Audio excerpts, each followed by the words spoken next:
Start कर रहे हैं with your permission which I have. तो देखो, जब भी तुम फेज वाला चैप्टर पढ़ो ना, तो क्या क्या पढ़ना है ये ध्यान देना। पहला है फेज। फेज में क्या क्या पढ़ोगे आप, इसका डेफिनेशन क्या है, ठीक है, इसका डेफिनेशन क्या है। एक सेकंड रुको, पेन पेन का क्या हो गया।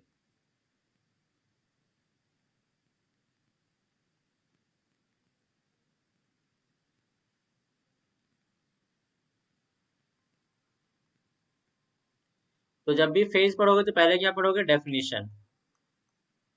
देन उसके एग्जांपल्स कौन कौन से हैं, ठीक है। फिर कंपोनेंट्स क्या होता है और डिग्रीज ऑफ फ्रीडम क्या होता है। ये आपका बेसिक पार्ट हो गया फेज का, ठीक है। Once you have this basic knowledge, then you should know about the idea of chemical potential. अगर आपने थर्मो में पढ़ा है इसको तो बहुत अच्छी बात है। अगर थर्मो में नहीं पढ़ा है केमिकल पोटेंशियल क्या होता है, तो यहाँ पे आइडिया उसका देखेंगे क्या है केमिकल पोटेंशियल, ठीक है। क्योंकि फेज में this is very important, actually पूरे इक्विलिब्रियम में बहुत इंपॉर्टेंट है। बट सिंस आप इक्विलिब्रियम चैप्टर का उतना मैथमेटिकल ट्रीटमेंट पढ़ते नहीं हो, आप क्या पढ़ते हो, सिंपल जो फॉर्मूलेज डेवलप होते हैं बस वही आप यूज करते हो, है ना। वो कैसे आया, उसका बेसिस क्या है, वो सब थर्मोडायनेमिक्स से आता है, ठीक है। तो you have chemical potential here. Then you have what is the criteria for phase equilibria, मतलब अगर कहीं पे फेज इक्विलिब्रिया या फिर अगर कहीं पे भी इक्विलिब्रियम एग्जिस्ट करता है तो कुछ क्राइटेरिया होता है ना, उसका कुछ कंडीशंस होता है, ठीक है। कि कौन सा थर्मोडायनेमिक पैरामीटर है जो उस इक्विलिब्रिया को गवर्न कर रहा है ना। तो इसके बारे में हम देखेंगे, ठीक है। और फिर केमिकल पोटेंशियल और टेम्परेचर के ग्राफ्स के बारे में देखेंगे। इससे हमें समझ में आता है कि आखिर फेज ट्रांजिशन हो कैसे रहा है, उसको पिक्चराइज कैसे कर सकते हैं हम, ठीक है। फिर अगर आप प्रेशर चेंज करते हो तो केमिकल पोटेंशियल वर्सेस टेम्परेचर का ग्राफ्स में क्या होता है, ये आपको देखना है। एंड देन यहाँ से आपको फिर सब्लिमेशन का आइडिया मिलेगा, ठीक है। फिर जो नेक्स्ट थिंग है वो है क्लेपेरॉन इक्वेशन। इसके दो फॉर्म्स होते हैं, एक डिफरेंशियल फॉर्म होता है और एक इंटीग्रल फॉर्म होता है।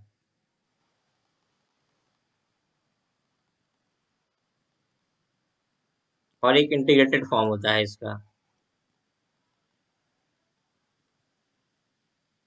ठीक है। फिर कंडीशन क्या है इक्विलिब्रियम की, फेजेस के बीच में इक्विलिब्रियम कब एग्जिस्ट करेगा, उसकी कंडीशन क्या है ना। जनरलाइजेशन है ऊपर वाले चीज का।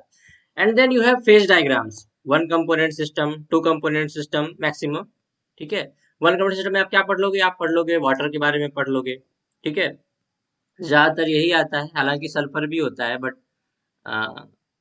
ठीक है, इतना काफी है। वाटर के बारे में पढ़ लो, बहुत ज्यादा इसी ज्यादा एग्जाम में नहीं आता। टू कंपोनेंट सिस्टम में आप जो बीएचयू वाले पूछते हैं वो है फिनॉल वाटर सिस्टम के बारे में पूछते हैं। और एक और सिस्टम होता है उसे कहते हैं पीबीएजी सिस्टम। तो यहाँ पे आप वाटर के बारे में पढ़ोगे वन कंपोनेंट में, और यहाँ पे पढ़ोगे फिनॉल वाटर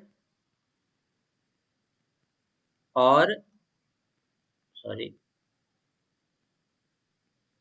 पीबीएजी सिस्टम के बारे में पढ़ोगे। ये बीएचयू के सिलेबस में पर्टिकुलरली दिया गया है ये दोनों topic. And then you have नॉइस distribution law. So this much you should learn. इससे आपका लगभग सारा क्वेश्चन हो जाता है। ज्यादा टफ क्वेश्चन आता नहीं है फेज इक्विलिब्रिया पे। सिंपल सिंपल प्रॉब्लम, अगर आपके पास आइडिया है, अगर आपकी बेसिक्स अच्छी है फेज की, तो आप क्वेश्चंस कर ले जाओगे। तो जो जो न्यूमेरिकल वाला जो क्वेश्चन वाला जहां से प्रॉब्लम्स मेजर आते हैं, जो न्यूमेरिकल्स कहाँ से आता है, न्यूमेरिकल इस पोर्शन से आता है, क्लैपेरॉन इक्वेशन से पोर्शन, इस पोर्शन से न्यूमेरिकल आता है, ठीक है। बट बहुत रेयर है, ठीक है, बहुत फ्रीक्वेंटली नहीं पूछा गया है कभी इस पे numerical. And then you have गिव्स फेज रूल। इस पे प्रॉब्लम्स आते हैं, सिंपल सिंपल प्रॉब्लम्स आते हैं गिव्स फेज रूल पे, ठीक है। सो आपके पूरे चैप्टर में ये दो पोर्शन ज्यादा इंपॉर्टेंट है बाकी कंपैरिजन में। और फेज डायग्राम पे फिर कुछ सिंपल कॉन्सेप्चुअल प्रॉब्लम्स आ जाते हैं, थ्योरेटिकल प्रॉब्लम्स, ठीक है।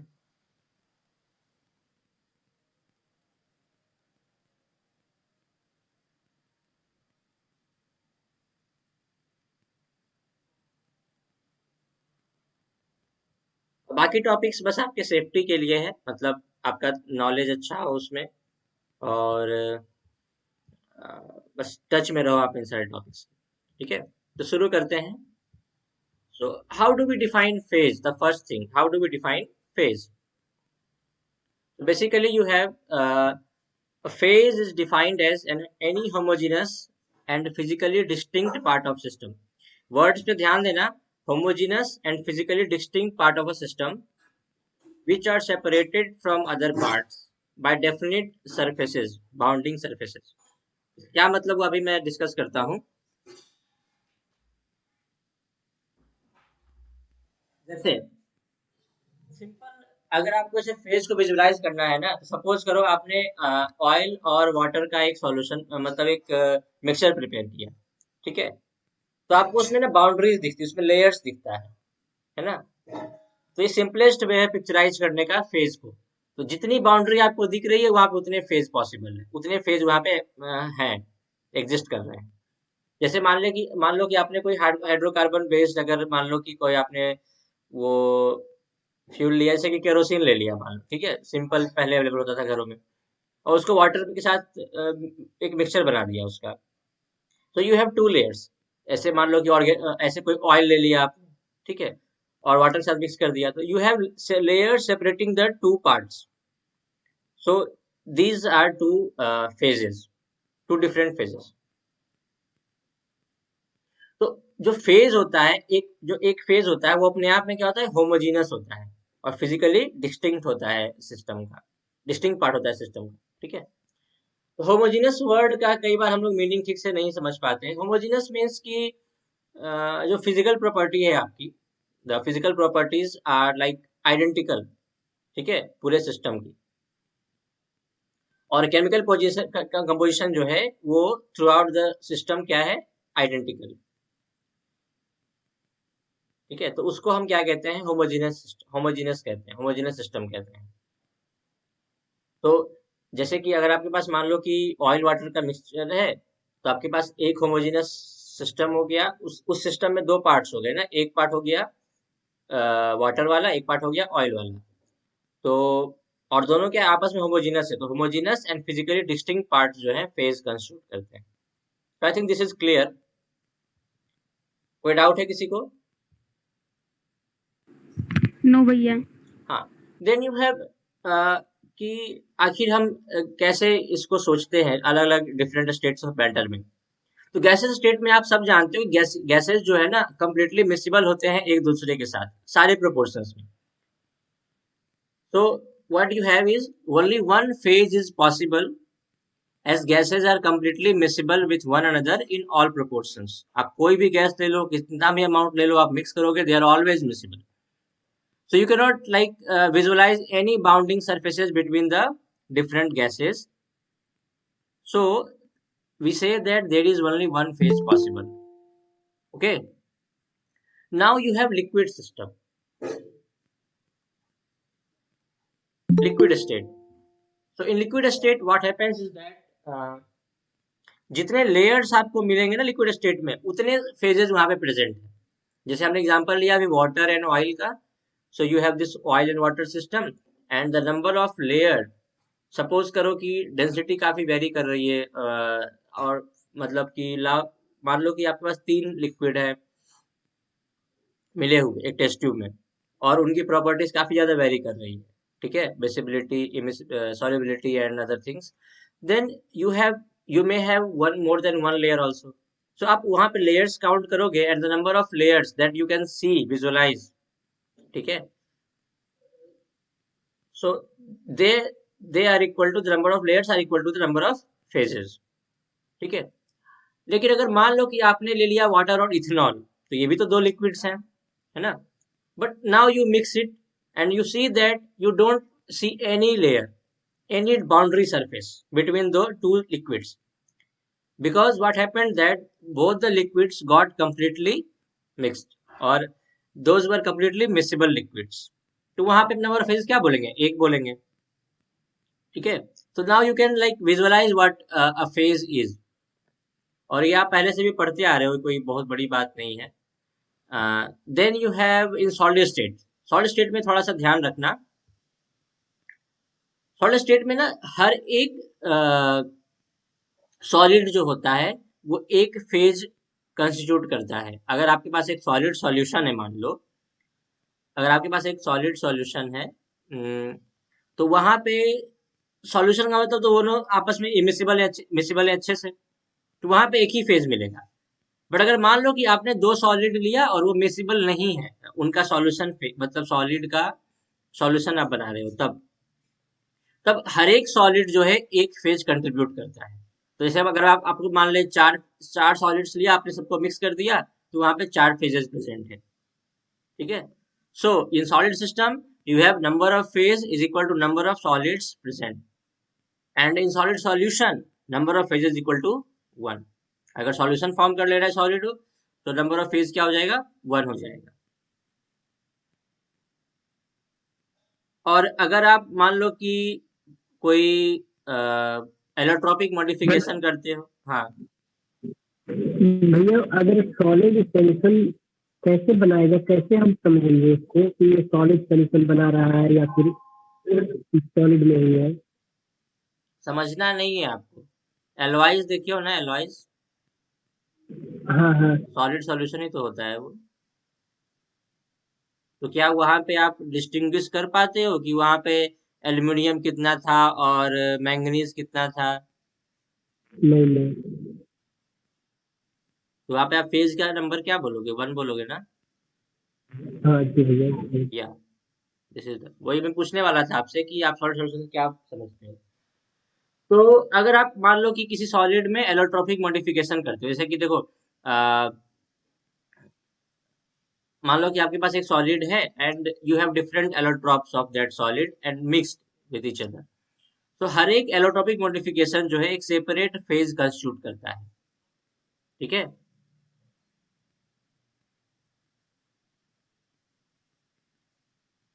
तो ये भी ध्यान रखना। तो ये आखिर ये सेंटेंस ज्यादा इंपॉर्टेंट नहीं है आपके लिए, यहाँ से आपका काम हो जाएगा। ठीक है, now you have number of components. Components क्या होता है, तो इसको हम ऐसे डिफाइन करते हैं कि it is the smallest number of independent chemical constituents by means of which the composition of each and every phase can be expressed। मतलब दो वर्ड यहाँ पे जो बहुत इंपॉर्टेंट है,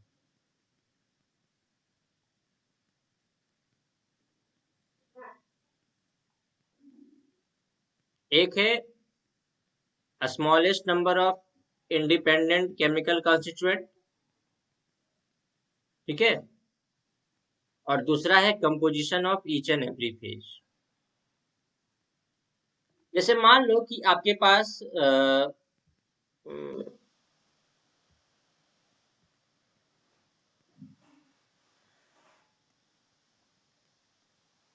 एक लिक्विड, सॉरी,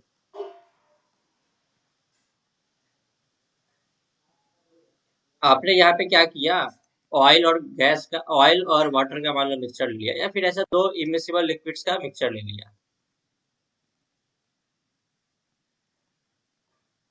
तो आपको यहाँ पे जो है ना बाउंडिंग सरफेस दिखेगा कुछ इस टाइप का। ठीक है, बाउंड्री सरफेस दिखेगा यहाँ पे आपको।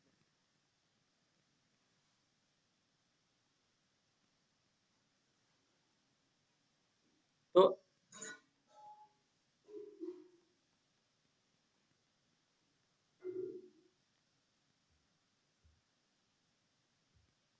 अगर आपको मान लो कि बताना है किसी भी एक फेज का कि उसका कंपोजिशन क्या है, तो आप जितने भी केमिकल कंस्टिट्यूएंट्स यूज करते हो वो क्या कहलाता है, वो नंबर ऑफ कंपोनेंट्स कहलाता है।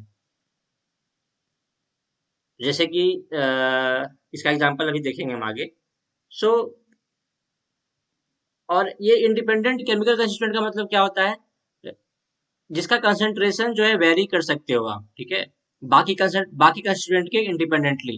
जैसे जैसे कि आपने वाटर ऐड किया एक्स्ट्रा, तो वाटर का कंसंट्रेशन वेरी कर सकता है।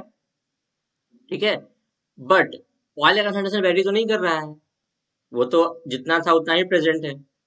सो that is the independent chemical constituent. इसको थोड़ा सा अच्छे से विजुलाइज करो यहाँ पे। जैसे आपको मान लो आपके पास एक वाटर सिस्टम है, तो water system is a one component system, एक ही कंपोनेंट है, ठीक है। तो यहाँ पे इक्विलिब्रिया यहाँ पे मेंशन है, सॉलिड वाटर और लिक्विड वाटर के बीच जो इक्विलिब्रियम एग्जिस्ट कर रहा है। So the solid water is basically ice. So ice और liquid water के बीच में जो इक्विलिब्रियम एग्जिस्ट कर रहा है, यहाँ पे कंपोनेंट्स कितने हैं? कंपोनेंट तो वन ही है ना, क्योंकि इस फेज में मान लो ये है फेज वन और ये है फेज टू। तो दोनों फेज में अगर हमें कॉन्स्टिट्यूएंट का कंसंट्रेशन अगर बताना है कितना है, तो हम कितना कोई कंपोनेंट यूज करेंगे, एक ही कंपोनेंट यूज करेंगे, वाटर, है ना। सो you have one component system. तो ice water, then liquid water, water vapor, then ice and liquid water and water vapor, ये सारे इक्विलिब्रिया जो है ना वन कंपोनेंट सिस्टम के हैं। ये सारे फेज इक्विलिब्रिया किसके हैं? वन कंपोनेंट सिस्टम के। You may have two component system as well, ठीक है। जैसे ये salt hydrate system, basically salt hydrate और उसके जो क्या कहते हैं उसको, वाटर ऑफ हाइड्रेशन ना। तो इसके बीच में इक्विलिब्रिया एग्जिस्ट कर सकता है। जैसे कि मान लो कि आपने जो है Na2SO4.7H2O लिया और इसको जो है वाटर में मिक्स कर दिया, तो वहां पे क्या होगा कि इसके बीच में और वाटर सिस्टम, ये अपना वाटर क्रिस्टलाइजेशन लूज कर सकता है, ठीक है, और ये फॉर्म कर सकता है, या ये वापस एक रिकम्बाइन करके ये वाला फॉर्म कर सकता है। तो there exist an equilibria between these two things. और यहाँ पे क्या है? दो कंपोनेंट्स हैं, Na2SO4 and H2O. This is also an example of two component system.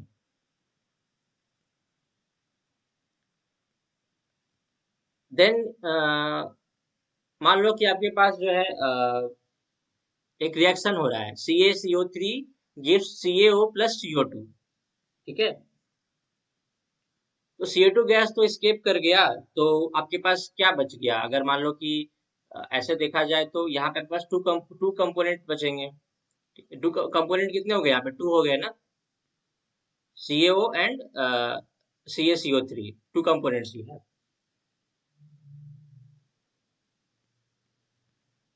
उसके बाद उसी तरीके से एक कॉन्सेप्ट आ जाएगा, कहते हैं उसको डिग्रीज ऑफ फ्रीडम। इसको आप बहुत जगह देखे होंगे, डिग्री ऑफ फ्रीडम को आप बहुत जगह आप देखते होंगे अलग अलग चैप्टर्स में।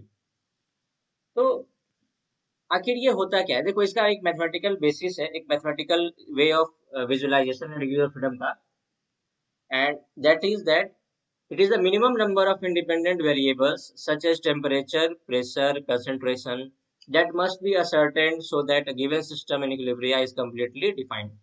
सपोज करो आपके पास एक इक्विलिब्रियम एग्जिस्ट कर रहा है, ठीक है। अगर आपको उस सिस्टम को कम्प्लीटली डिफाइन करना है, कम्प्लीटली डिस्क्राइब करना है, तो आपको कुछ इंडिपेंडेंट वेरिएबल्स वहां पे यूज करने पड़ेंगे, जैसे टेम्परेचर, प्रेशर, कंसंट्रेशन, ओके। सो जितना minimum number of independent variables required है किसी भी इक्विलिब्रिया को एक्सप्लेन करने के लिए, उसको हम कहते हैं डिग्रीज ऑफ फ्रीडम। तो जैसे अभी आपने पढ़ा था वाटर सिस्टम, है ना।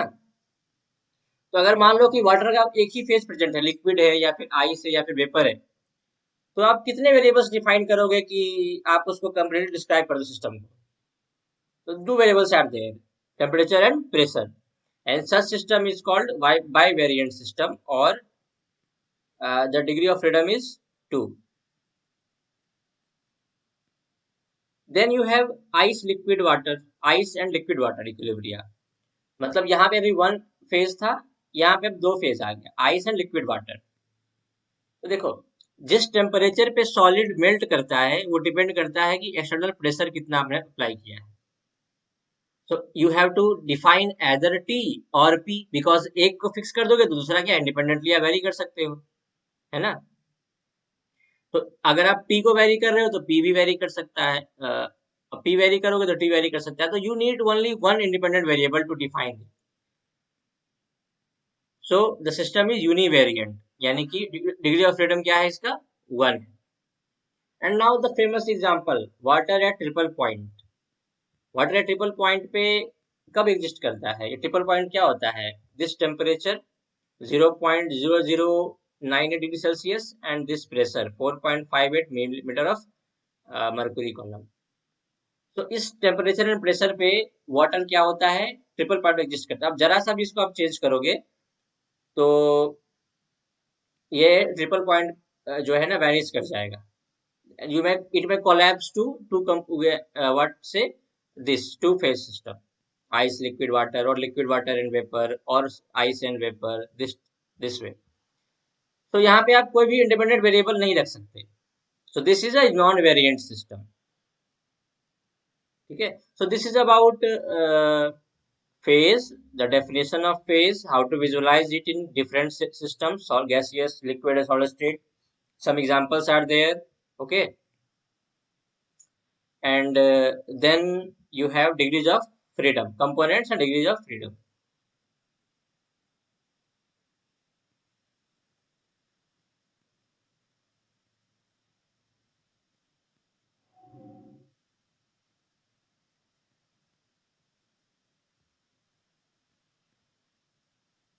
अब एक आइडिया है केमिकल पोटेंशियल का, है ना। कितने लोगों ने पढ़ा है केमिकल पोटेंशियल के बारे में?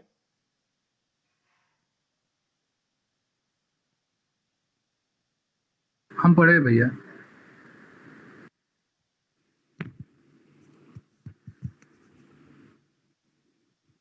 हाँ, तो थोड़ा सा इसको डिटेल में देखते हैं, ठीक है। कुछ चीजें और भी एक्स्ट्रा सिखा देते हैं यहाँ पे आपको।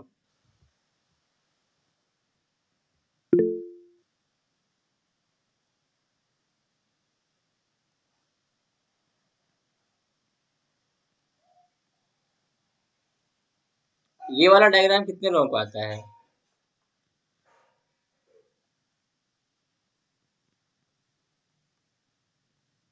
आता है भैया ये वाला।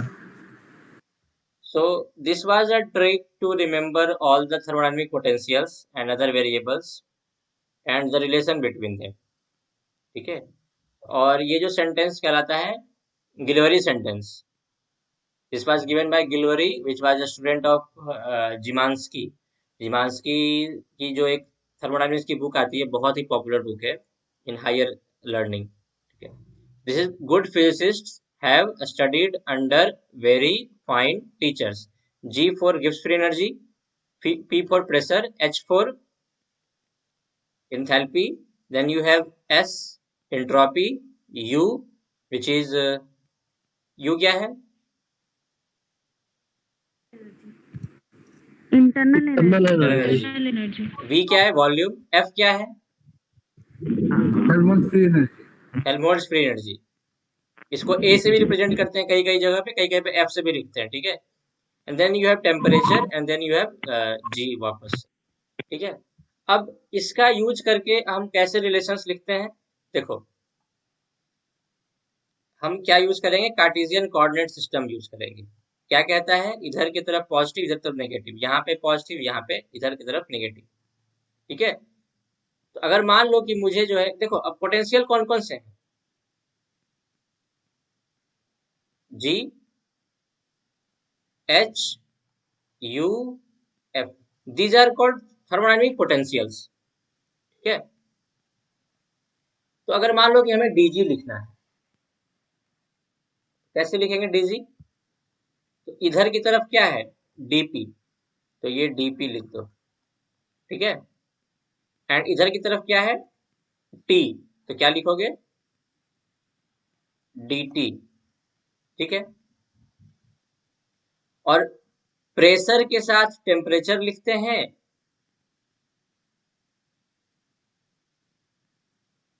तो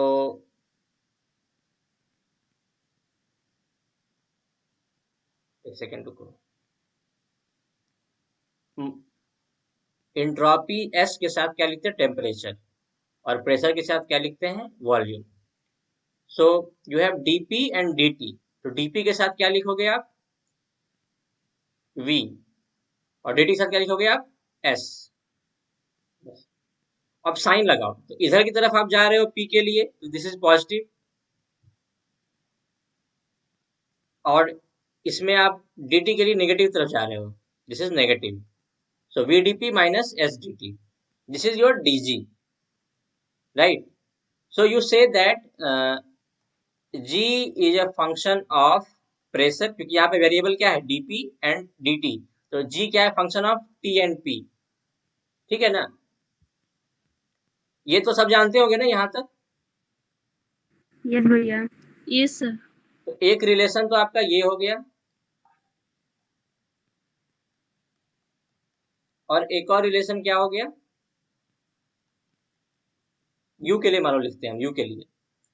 तो du is equal to what, ऊपर की तरफ जा रहे हैं तो ds में s मिल रहा है, क्या लिखेंगे ds, और इधर की तरफ जा रहे हैं इसके तो क्या मिल रहा है v, तो यहाँ पे लिखेंगे dv, v के साथ p, s के साथ t।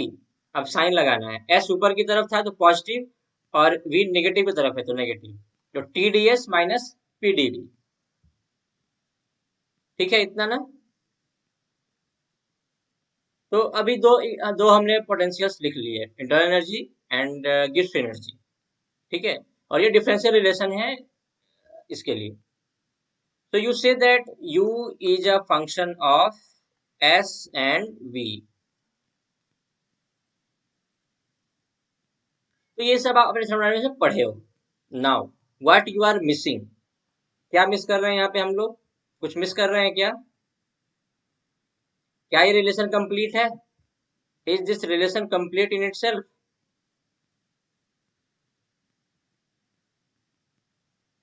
Plus mu I D N I होगा लास्ट में। हम लोग जब ये रिलेशंस पढ़ते हैं तो वहां पे हम क्लोज सिस्टम के लिए चीजों को पढ़ते हैं, ठीक है? हमारा जो मेजोरिटी ऑफ द थर्मोडायनामिक्स जो आप पढ़ते हो 11th में, देन उसका एप्लीकेशन करते हो, देन आप बीएससी में पढ़ते हो, all these things are for closed systems where the composition is not varying, okay? जहाँ सिस्टम का कंपोजिशन वेरी नहीं कर रहा है, बट अगर सिस्टम का कंपोजिशन वेरी करेगा तो उसके मोल्स में भी चेंज आएगा ना। कंपोजिशन कैसे दिखाते हो, मोल्स से दिखाते हो, तो उसमें भी चेंज आएगा।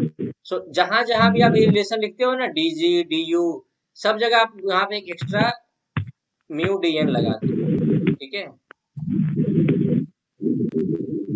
तो लेकिन ये अभी पता नहीं है कि म्यू क्या है, dn क्या है, ऐसे कुछ समझ में नहीं आ रहा। dn तो चेंज इन मोल्स है, ठीक है, अगर सिस्टम ओपन है तो मोल्स भी चेंज कर सकता है। सो dn is the change in mole. Now what is this mu? अब इसके बारे में जरा सा हम देखते हैं। तो बेसिकली होता क्या है कि आपने देखा गिब्स एनर्जी जो है वो किसका फंक्शन है, प्रेशर का और टेम्परेचर का, ठीक है? But for open systems if you consider, then this g is a function of moles as well. So g is a function of Tp and n. Okay, इतना क्लियर है ना? So for closed system you have composition is fixed, so g is a function of T and P, and for open system composition quantity vary कर सकता है components का, so n is also a variable, so you have g is a function of T, P and n, right? कोई दिक्कत है यहाँ तक? No भैया। कोई अनम्यूटेड हो उसको अपने आप को म्यूट कर लो, I am hearing some noise, mute कर लो जो भी अनम्यूट करके रखे हो खुद को, आंसर करो एंड म्यूट कर लो, ठीक है? That is the better way. So now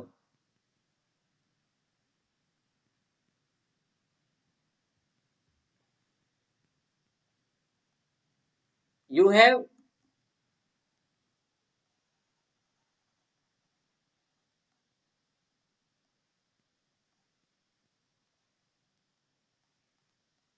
g is a function of t, p and n। तो इसके लिए जो टोटल डिफरेंशियल कैसे लिखते हैं,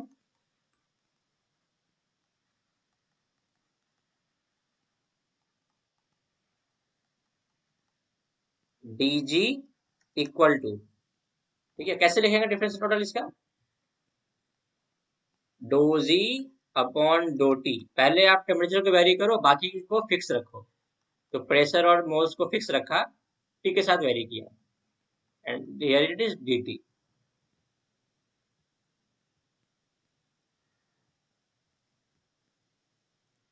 plus del G upon del T, sorry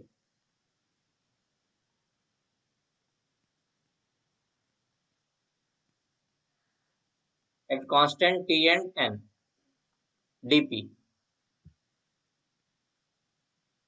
plus dou g by dou n at constant p and t.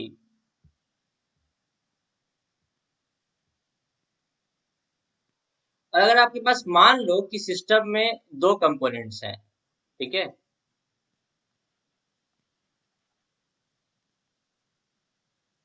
n1 n2, तो ये क्या हो जाएगा,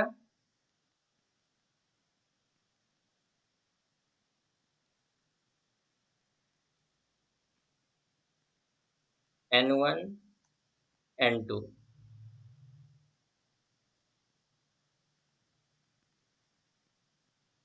n1, और यहाँ हो जाएगा dn1 plus del G by del n2 at constant pressure and temperature,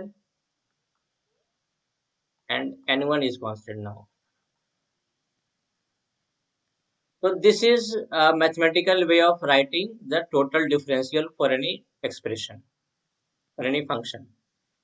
ठीक है, अगर आपके पास एक से ज्यादा वेरिएबल्स हैं, टोटल डिफरेंशियल जो होगा आपका ये होगा। तो वही मैंने यहाँ पे लिखा था, this is the total differential dg, या देख रहे हो ना एक्सप्रेशन ये वाला, dg is equal to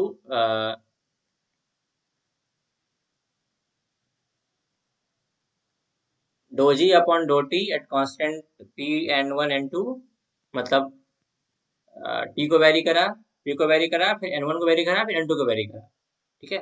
now आपने रिलेशन पढ़ा था ऊपर, dg is equal to minus S D T plus V D P, पढ़ा था ना। तो इससे क्या मिल गया आपका, ये वाला पार्ट क्या है, ये वाला आपका माइनस एस है और ये वाला पार्ट वी है।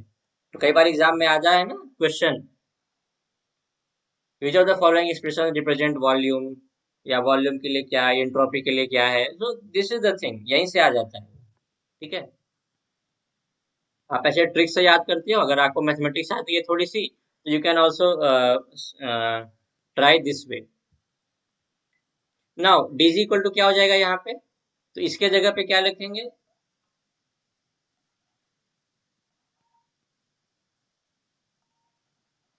वर्क नहीं,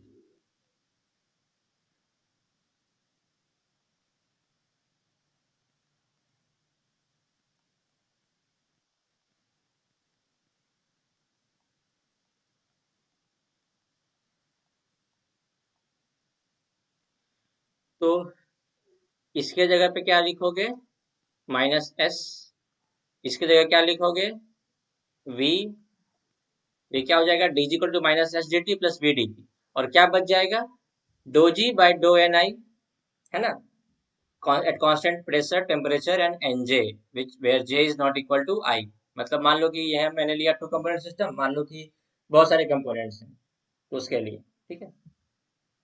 तो ये जो एक्सप्रेशन है ना, dough G upon do N आई, इसको हम मैथमेटिकली कहते हैं partial molar Gibbs free energy, और इसी को कहते हैं chemical potential. So this is the mathematical definition of chemical potential. Partial molar gives free energy of component I. But ऐसा नहीं है कि सिर्फ ये गिब्स एनर्जी के लिए डिफाइंड है, this is also defined for you as well, we will see further. तो इसी को हम सिंबल देते हैं म्यू का।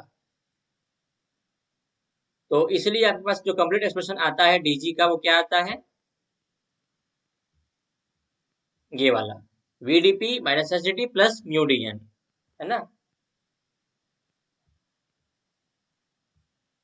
नाउ तो हम इसको अब कैसे थ्योरेटिकली बताएंगे, मतलब ऐसे फिजिकली कैसे एक्सप्लेन करेंगे कि क्या है केमिकल पोटेंशियल, मैथमेटिकली एक्सप्लेन कर दिया। So mu I is the free energy increase of the system when 1 mole of this component I is added to infinitely large amount of system. ठीक है, अगर मान लो आपके पास बहुत बड़ा अमाउंट ऑफ सिस्टम है, लार्ज अमाउंट ऑफ सिस्टम है और उसमें बहुत सारे कंपोनेंट्स हैं, तो अगर आप आई कंपोनेंट का मान लो कि 1 मोल ऐड करते हो, तो जो फ्री एनर्जी में इंक्रीज आएगा सिस्टम के, that is called the chemical potential of the component I. ठीक है, और हम इसको लार्ज अमाउंट इसलिए ऐड कर रहे हैं ताकि जो कंपोजिशन है प्रैक्टिकली अनअल्टर्ड रहे। ठीक है, सो ऐसे आप विजुलाइज कर सकते हो किसको, गिब्स एनर्जी को, पार्शियल मॉडल गिब्स एनर्जी को या फिर केमिकल पोटेंशियल को। और एक और वे है इसको बोलने का कि ये एस्केपिंग टेंडेंसी होता है किसी भी कंपोनेंट का, कि वो कितना टेंडेंसी रखता है एस्केप करने का। ठीक है, एक फेज से दूसरे फेज में जाने का।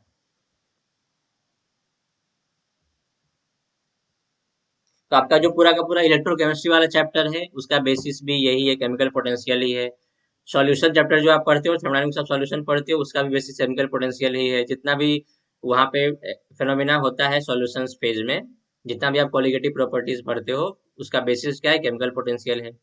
इलेक्ट्रोकेमिस्ट्री जैसे मैंने बताया उसका बेसिस केमिकल पोटेंशियल है। And then you have this phase equilibria, equilibria का ही बेसिस केमिकल पोटेंशियल है। So chemical potential is a very important concept in chemistry. Basically her reaction को ये गवर्न करता है, हर चीज को गवर्न करता है केमिस्ट्री में। बट प्रॉब्लम ये होता है ना कि हमको इसका आइडिया बहुत कम होता है, और आप इसको जितने जगह पे पढ़ोगे, जैसे अभी आप यहाँ पे पढ़ रहे हो फेज में, अगर इसी को आप मान लो कि इलेक्ट्रोकेमिस्ट्री में थोड़ा सा देखोगे, और अगर मान लो इसी को आप जो है क्या कहते हैं उसको, कौन सा भी एग्जांपल मैंने बताया था केमिकल पोटेंशियल का, सॉल्यूशन।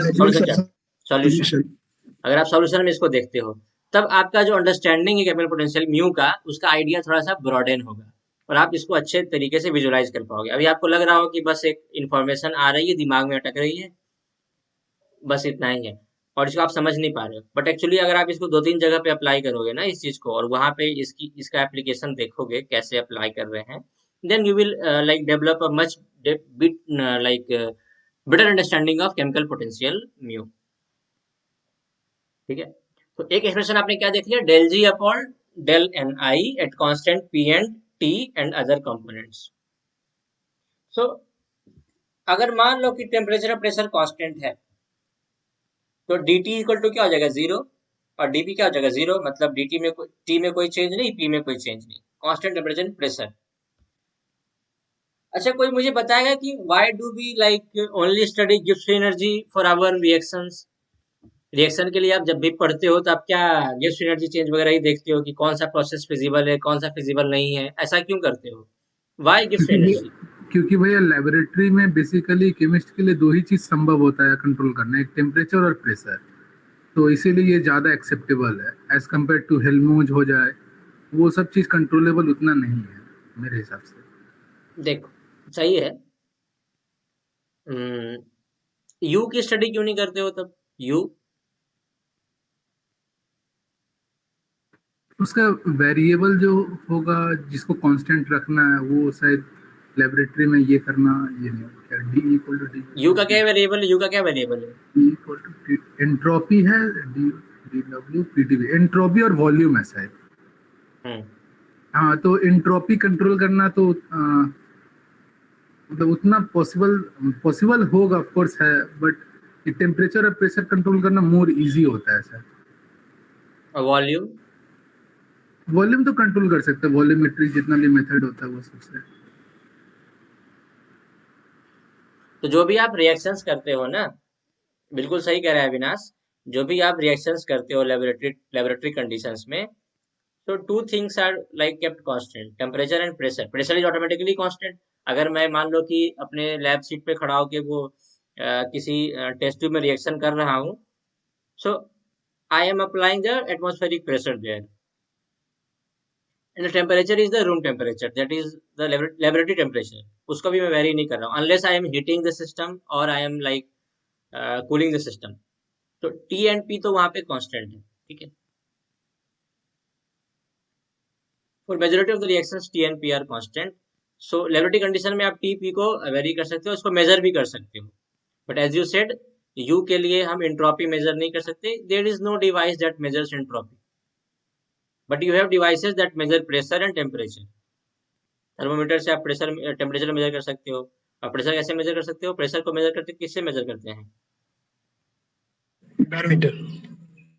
बैरोमीटर से एटमॉस्फेरिक प्रेशर मेजर होता है. मैनोमीटर से मेजर करते हैं गैसेस सिस्टम के प्रेशर को, मैनोमीटर से. तो प्रेशर मेजर करने का आपके पास डिवाइस होता है. You can measure pressure and temperature, but you can measure like you को मेजर करना बहुत मुश्किल है. ठीक है. और वॉल्यूम अगर आपका वेरी कर रहा है तो भी आपका सिस्टम जो है अच्छे से डिफाइन नहीं होगा, क्योंकि volume majority of the times reaction करते हैं तो वॉल्यूम जो है ना कंपोनेंट्स के वेरी करते हैं. उसको आप कंट्रोल नहीं कर सकते इतना इजीली. जैसा कह रहा था अविनाश की वॉल्यूम को कंट्रोल कर सकते हैं, but that is not easy, it's difficult. तो हमारे पास जो आइडियल चॉइस है किसी भी रिएक्शन की स्टडी करने का वो क्या है? गिब्स एनर्जी चेंज, है ना. So at constant P and P क्या होता है? dt equal to 0, dp equal to 0. यहाँ पे पुट कर दो इस रिलेशन में.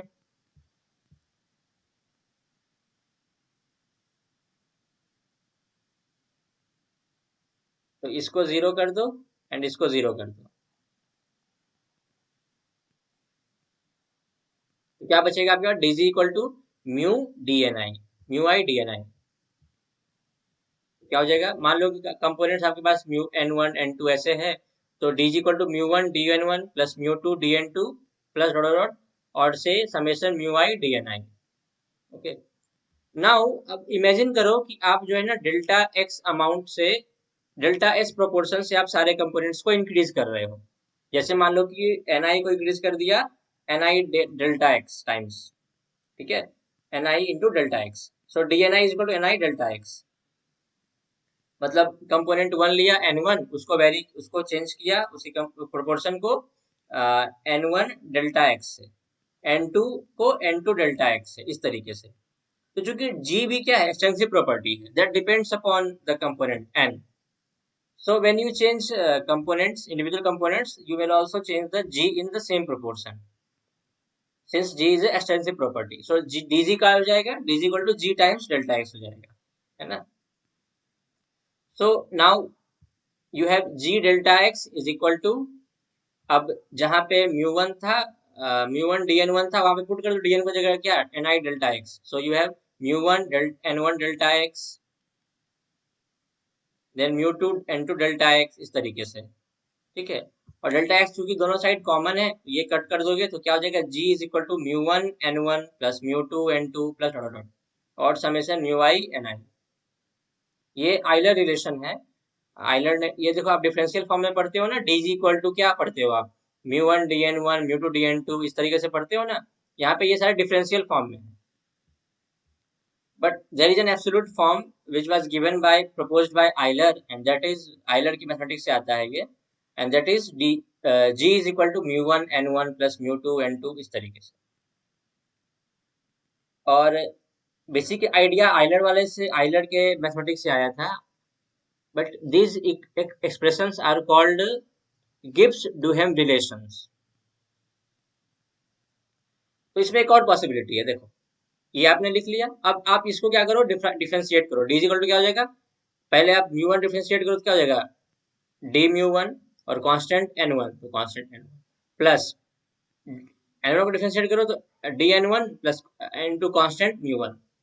So you have mu1 dn1 plus mu2 dn2 plus dot n1 d mu1 plus n2 d mu2, इस तरीके से ये रिलेशन एग्जिस्ट करेगा आपके पास. Now since dg equal to mu1 dn1 mu2 dn2, so you have this as 0. So n1 d mu1 plus n2 d mu2 is equal to 0. ठीक है. कहने का मतलब है कि आपके पास दो कंपोनेंट्स हैं 1 and 2 और उसका केमिकल पोटेंशियल है d mu1 d mu2, mu1 and mu2. और अगर आप mu1 को चेंज करते हो then there will be some change in mu2 as well, and that is related. ठीक है. सो यहाँ से तीन रिलेशन आता है जो आपने अभी तक जो समराइज किया उसको ऐसे समराइज कर सकते हो। First expression G is equal to μ1n1 plus μ2n2 and so on. Second expression D is equal to μ1dn1 plus उसके बाद ये μ2d। कैसे जीरो हो रहा है? कौन सा कैसे जीरो हो रहा है? लास्ट वाला ये ऊपर वाला टर्म हाँ भैया ये देखे ना, D is equal to μ1dn1 plus μ2dn2। तो हाँ भैया इसमें n1 dμ1 plus n2 dμ2 तो नहीं है ना, वो तो यहाँ से आया है। इस एक्सप्रेशन से मैंने ये वाला डेवलप किया, डीजी वाला। और डीजी का एक्सप्रेशन एक तो और यहाँ पे मेरे पास पहले से मौजूद है, ऊपर में जो देख रहे हो, है ना। तो दोनों को भैया इक्वलाइज करोगे आप जब, तो this will be n1 dμ1 plus n2 dμ2 equal to 0। समझ में आया ये? हाँ भैया यही है। So you have these three relations. इतना याद करने की जरूरत नहीं, ये सब कुछ काम का नहीं है, but this gives Duhem relations are important. ये एमसीक्यूज वगैरह में आ जाता है, खास करके बीएचयू वाले पूछ लेते हैं इसको। ड्यूहम मार्गुलस इक्वेशन, गिव्स ड्यूहम इक्वेशन, बहुत वो रिलेशन वगैरह पूछते हैं एमसीक्यूज।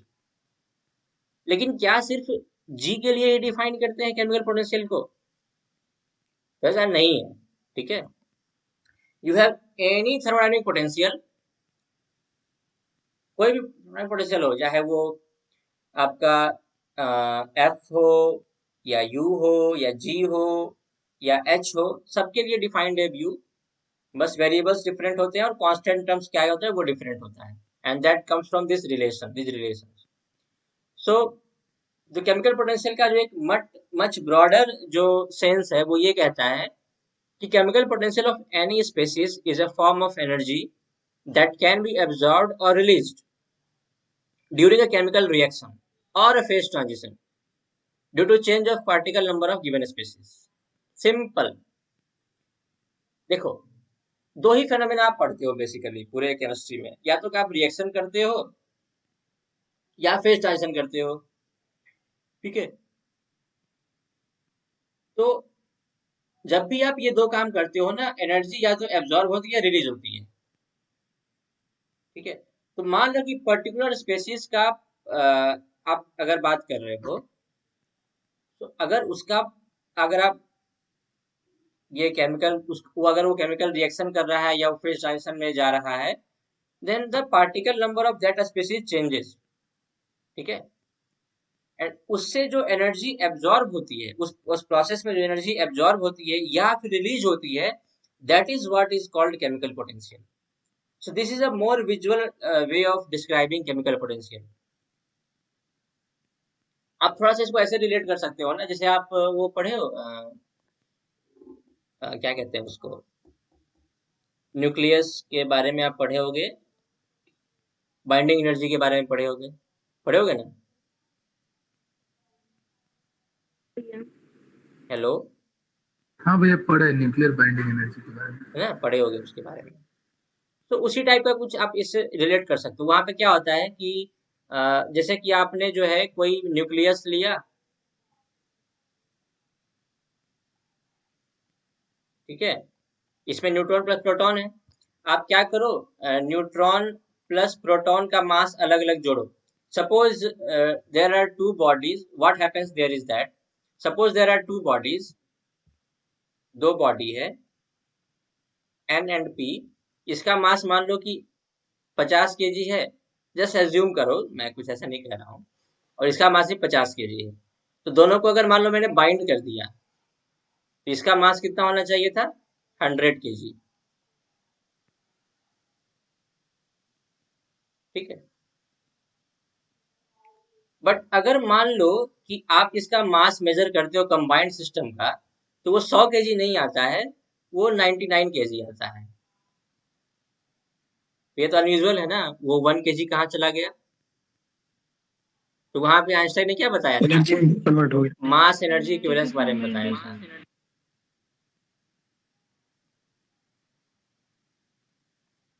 और ये जो एनर्जी है, ये अपने आप को मैनिफेस्ट करती है किस फॉर्म में? स्ट्रॉन्ग न्यूक्लियर फोर्स के फॉर्म में। This energy manifest itself in the form of a strong nuclear force. और ये स्ट्रॉन्ग न्यूक्लियर फोर्स ही रिस्पॉन्सिबल है न्यूट्रॉन और प्रोटॉन्स को बाइंड करने के लिए न्यूक्लियस में। At the basic level you study this things. right, in 12th standard. So something like that is here happening here. You have a species, and that is going some chemical reaction or a phase transition, and there is a change in the particle number of that species. So you have some amount of energy either absorbed or released, and that is what is called chemical potential.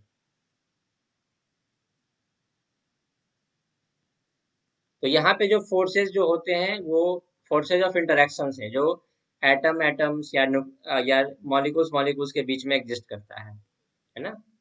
If you have a monoatomic system तो वहाँ पे भी कुछ forces interaction exist करता है, and you have when you have molecular system then वहाँ भी कुछ फोर्स एग्जिस्ट करता है.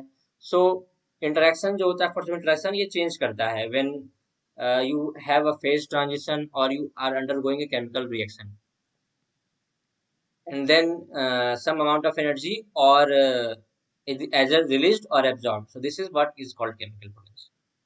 So यहाँ से थोड़ा सा आपको चीजें क्लियर हुई होंगी chemical potential के बारे में, आई थिंक.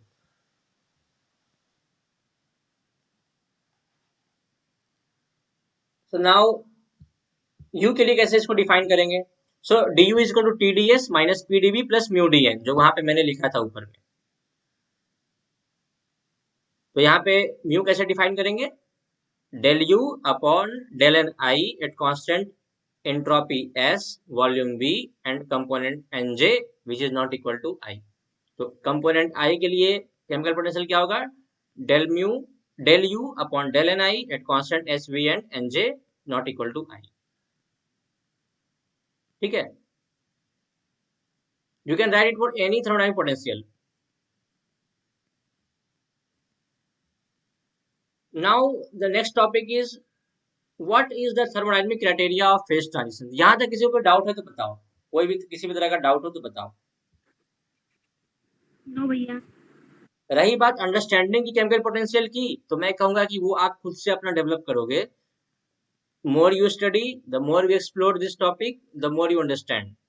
तो जब भी आप फिजिकल केमिस्ट्री पढ़ो, you try to like describe the phenomena, what is happening, how it is happening, what is the like underlying cause of the phenomena, what is the underlying cause. Then you automatically come down to atoms and nucleus and the interactions between them, and then we explain some phenomena, right? So the more you think this way, मतलब ये क्या कहते हैं इसको, कि जितना आप मतलब इस फर्स्ट प्रिंसिपल अप्रोच से सोचोगे ना, जितना आप बेसिक्स पे जाओगे उतना आप चीजों को बेहतर डीपली समझोगे. तो कहीं भी आप चीजों को पढ़ो जब, तो थोड़ा सा थिंक भी करो ना, ना कि सिर्फ वो चंक ऑफ पेपर को आप पढ़ रहे हो, चंक ऑफ पैराग्राफ को पढ़ रहे हो, बल्कि वहां पे थोड़ा थॉट प्रोसेस भी लगाओ. And then you will understand this phenomena much better in a much better way. अगर आपने जिसको ऐसे ट्रीटमेंट किया है तो आप कोई भी रिलेशन लिखने में यहाँ से गलती नहीं करोगे. कोई भी मैक्सवेल रिलेशन आप यहाँ से डेवलप भी कर सकते हो इस तरीके से, ठीक है. तो नहीं लाइक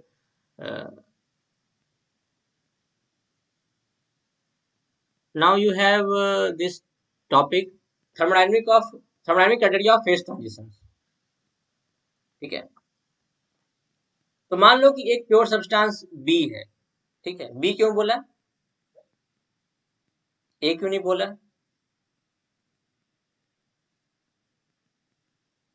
हेल्महोल्ट्ज फ्री एनर्जी से कंफ्यूज हो सकते हैं. हाँ, ये भी पॉसिबिलिटी है, बट लाइक ऐसे जो जैसे आप पढ़ते थे ना सॉल्यूशन चैप्टर में, सॉल्यूट प्लस सॉल्वेंट वाला सिस्टम, तो सॉल्वेंट को आप A से दिखाते थे और सॉल्यूट को B से दिखाते थे. I am considering a pure substance, so let's say it is B. ठीक है. तो और मान लो कि वो जो है ना दो फेज में एग्जिस्ट कर रहा है, alpha phase and beta phase में, और दोनों फेज आपस में क्या है, इक्विलिब्रियम में. ठीक है. तो अगर दो फेजेस हैं, दोनों फेज में केमिकल पोटेंशियल क्या होगा, उसका डिफरेंट होगा, म्यू अल्फा म्यू बीटा. ठीक है. तो mu alpha denotes the chemical potential of be in phase alpha, and mu beta represents the chemical potential of B in phase beta. दो phase है alpha beta, component क्या है B, और mu alpha mu beta उसका chemical potential. Now what will be the G? G का expression क्या होगा? G is a function of T P and moles और composition component, so that is N B. N B is the moles of B. लेकिन वहां पे दो phase है, एक अल्फा फेज है और एक बीटा फेज है। तो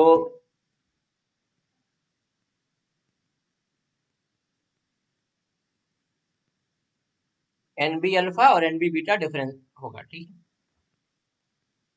तो अब क्या करो, आप टोटल डिफरेंशियल लिखो इसके लिए, जैसे मैंने पहले ऊपर में किया था कि पहले टी को वेरी करो, then you have this expression first वाला टर्म, देन पी को वेरी करो, then you have this term, and then वो तुम एन बी अल्फा को वेरी करो and then N B beta को वेरी करो, then you will develop this total differential for जी।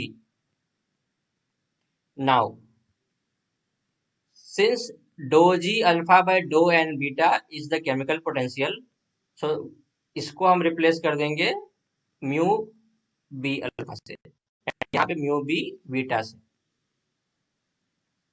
ठीक है। तो आपके पास ये एक्सप्रेशन यहाँ पे हो गया। अब इमेजिन करो कि आप जो है ना, जो कंपोनेंट बी है उसका D N B amount alpha phase से बीटा फेज में ले जा रहे हैं। एक हाइपोथेटिकल वे ऑफ थिंकिंग है कि आप अल्फा फेज से बीटा फेज में NB amount DNB amount transfer कर रहे हो, and this transfer is happening at a constant temperature and pressure. तो क्या होगा? dt इज इक्वल टू 0, चूंकि t कांस्टेंट है, एंड p कांस्टेंट, तो dp इक्वल टू 0। और चूंकि आपने क्या किया, NB DNB amount alpha phase से निकाला और बीटा फेज में भेजा, so you have dg equal to mu b alpha minus DNB, मतलब यहां से क्या किया हमने, डीएनबी अमाउंट निकाला और डीएनबी अमाउंट कहां भेज दिया, बीटा फेज में, तो you have mu B beta DNB. तो ये क्या हो जाएगा, mu B alpha minus mu B beta DNB. Now अगर ये चेंज रिवर्सिबल है, most of the thermodynamics that we study are reversible thermodynamics, अगर ये चेंज रिवर्सिबल है, अगर ये ट्रांसफर रिवर्सिबल है, तो वहां पे डीजी क्या होगा, 0 होगा। और डीजी 0 होने का मतलब क्या है, या तो एनबी 0, ये या तो डीएनबी 0 होगा या फिर ये वाला टर्म 0 होगा। And since you are transferring some amount DNB, so dnb will not be equal to 0, so what you have is this term is equal to 0, mu b alpha equal to mu b beta, so we have mu b alpha equal to mu b beta।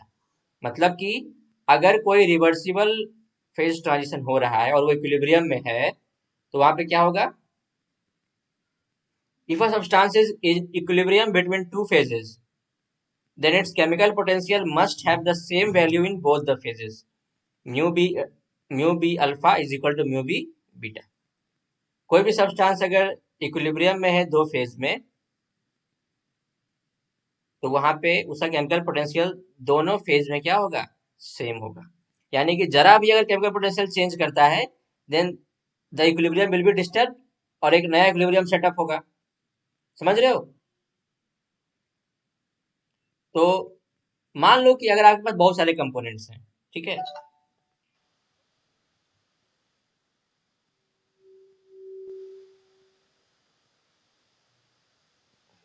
किसका network issue आ रहा है?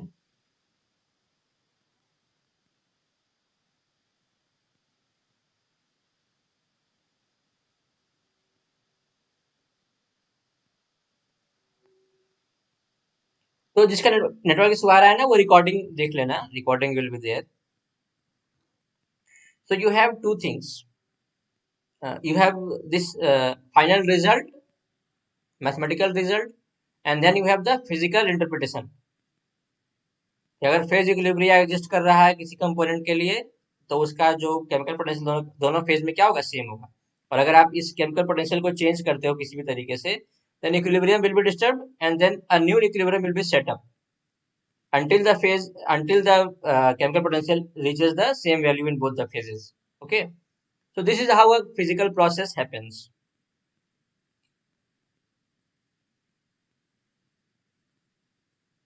Now,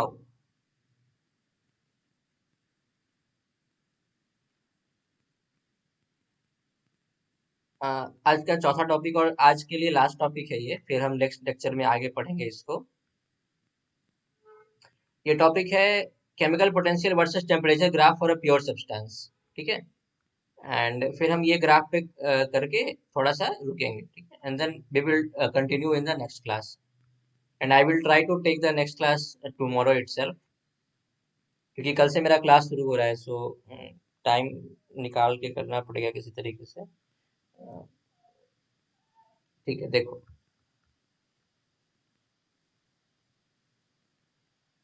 so you have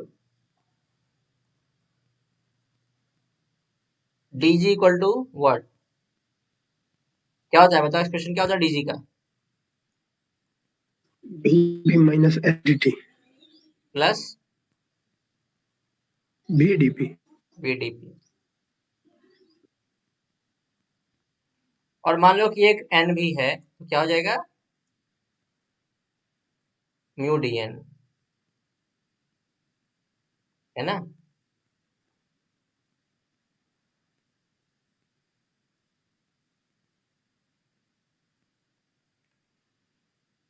So how do you define, how do you write d mu, relation for d mu?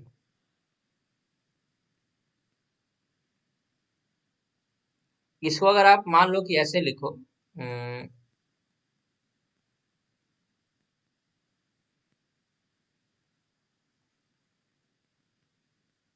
इस term को आप हटा दो।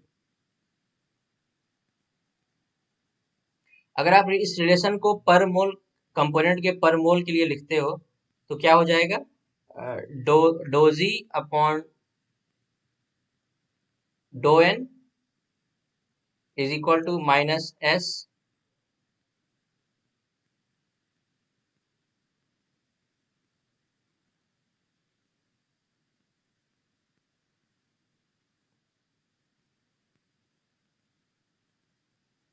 N को क्या हो गया?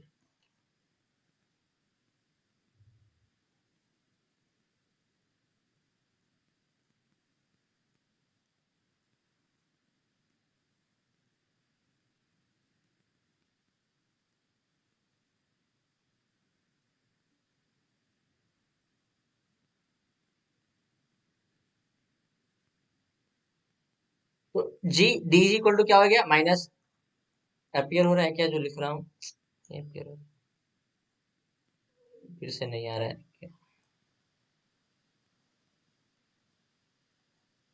हाँ, so you have dg is equal to minus sjt plus mu vdp, the relation that you study.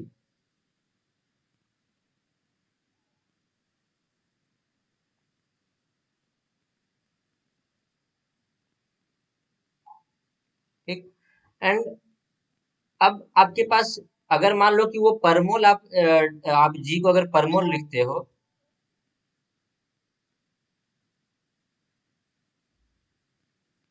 तो do G by do T is क्या हो जाएगा? S molar D T plus V molar DP. आपने per मोल से क्या किया? Divide कर देगा उस एनर्जी को। So now you have this, इसको कैसे लिखते हो आप? इसको लिखते हो म्यू, तो you have mu is equal to minus S M D T plus V M D P, ठीक है। तो वही मैंने यहाँ पे यूज किया है, D mu is equal to what? S M D T plus V M D P, okay. तो यहाँ पे del mu by del T at constant P क्या है? Minus S. और अगर आप मान लो कि at a given pressure, at a given pressure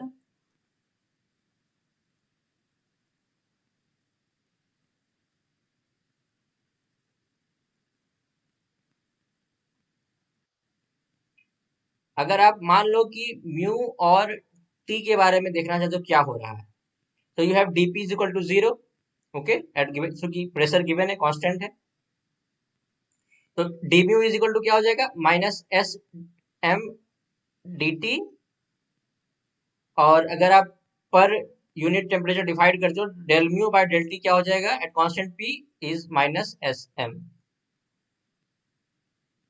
ठीक है, इसे आप लिख सकते हो ना, D mu is equal to minus S M D T, and then you can write del mu by del t at constant p is equal to minus s।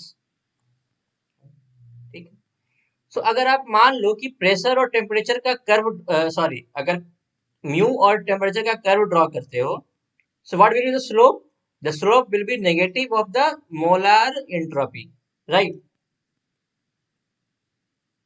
ठीक है, अब हमें देखना है कि फेज ट्रांजिशन में आखिर होता क्या है।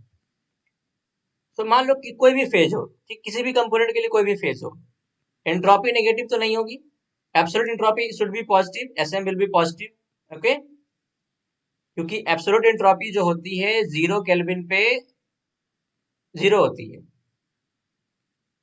ठीक है, और जैसे आप टेम्परेचर इंक्रीज करते हो, एसएम क्या होता है, एस क्या होता है, इंक्रीज करता है, एंट्रोपी इंक्रीज करता है, एब्सोल्यूट एंट्रोपी। मैं चेंज के बारे में बात नहीं कर रहा हूँ, एब्सोल्यूट एंट्रोपी के बारे में बात कर रहा हूँ।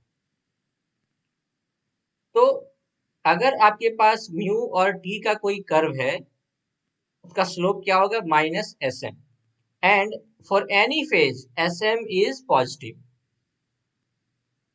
तो माइनस एस एम क्या हो गया, नेगेटिव। तो अगर आप म्यू और टी का कोई कर्व ड्रॉ करते हो, तो उसका जो स्लोप होगा वो क्या होगा, नेगेटिव होगा। The first point keep in mind.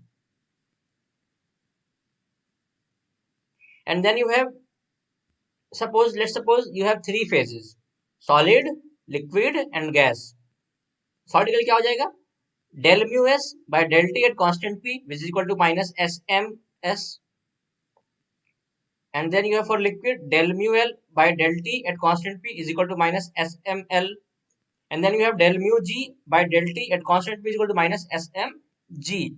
Basically, for 3 different phases you have written this expression.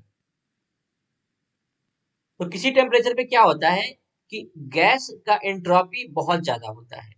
किसी एक कंपोनेंट के लिए अगर गैस का एंट्रोपी देखो तो सबसे ज्यादा होगा, because that have the more microstates accessible to itself, so entropy is more, you know, the S is equal to K ln W, जितना microstates accessible है उतना ज्यादा उसका एंट्रोपी होगा। so it is basically a mathematical or the physical interpretation of entropy, microstates.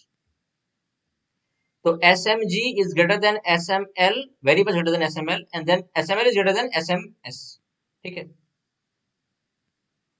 ये solid वाला है, ये लिक्विड वाला है, किसी भी एक सिस्टम के लिए, किसी भी एक कंपोनेंट के लिए, एंड ये गैस वाला है। तो माइनस लगा दोगे तो ये साइन क्या हो जाएगा, रिवर्स हो जाएगा, ये इनइक्वालिटी क्या हो जाएगी, रिवर्स हो जाएगी। तो S M G is less, minus of S M G is less than minus S M L, this is less than minus S M S. अब हम क्या करेंगे, इससे कंक्लूजन क्या निकलता है, इसको प्लॉट करेंगे। तो मान लो किसी कंपोनेंट के लिए आप म्यू टी का कर्व ड्रॉ कर रहे हो, म्यू और टी का कर्व ड्रॉ कर रहे हो, so you have solid to liquid phase transition। तो सॉलिड के लिए तो माइनस एस एम तो बहुत कम है ना, सबसे कम है ना।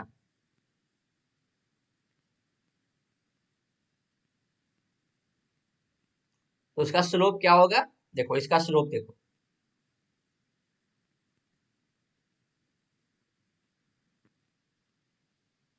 This will be the slope, और ये कम है।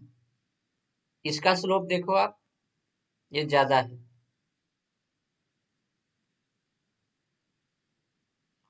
और इस लाइन का जो स्लोप है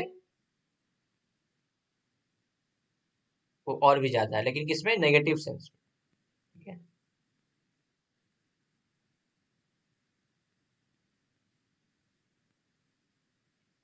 तो अगर आप जो है ना फेज ट्रांजिशन वाला लाइंस अगर प्लॉट करो, तो सॉलिड फेज का जो चेंज होगा वो कुछ ऐसा होगा। ठीक है, this first line, liquid phase का चेंज कुछ ऐसा होगा और गैस फेज का चेंज कुछ ऐसा होगा, ठीक है। और हमने प्रेशर क्या रखा है, constant, remember that. So these two lines cut here, ये सॉलिड लिक्विड का जंक्शन है, this is called the melting. So इस टेम्परेचर पे क्या होता है, सिस्टम मेल्ट कर रहा है। ये लिक्विड और गैस का जंक्शन है and this is the boiling, और यहाँ सिस्टम क्या करता है, बॉइल करता है, this is TB. So you have this mu versus T curve where you have solid liquid junction and liquid gas junction at constant pressure. तो इस पूरे डिस्कशन का एक यही कंक्लूजन था, ये वाला कर्व जो आपको ध्यान रखना है। देन होता क्या है कि जब आप प्रेशर वेरी करते हो तो इस कर्व पे कुछ इफेक्ट पड़ता है। अगर आप प्रेशर को रिड्यूस करते हो तो कर्व पे कुछ इफेक्ट पड़ता है, और उस इफेक्ट को हम स्टडी करेंगे नेक्स्ट टॉपिक में, and that is this next topic जो आज मैं डिस्कस नहीं कर रहा हूँ।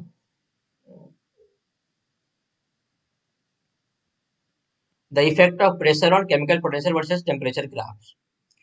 सो थोड़ा टाइम दो इस पे, है ना, इतने पोर्शन पे जो जितना मैंने डिस्कस किया है, और इसको थोड़ा अच्छे से देखो, ठीक है। तो कल हम लोग ये वाला टॉपिक डिस्कस करेंगे, effect of pressure, then we will discuss sublimation, and then Clapeyron equation and Gibbs energy. कल कोशिश करूंगा कंप्लीट कर दो इसको थोड़ा ज्यादा टाइम लेके, क्योंकि तुमने अब जो है ना बेसिक तुम लोगों ने अब समझ लिया है अच्छे से। तो ये सब तो सिंपल सिंपल टॉपिक्स हैं। गिब्स फ्रेज रूल हो गया, condition for equilibrium between phases, then phase diagram, energy distribution law, ये सब सिंपल सिंपल टॉपिक है, जल्दी हो जाएगा cover. So tomorrow this chapter will be completed. तो आज के क्लास में कोई भी डाउट है अभी तक तो पूछ लो आप लोग।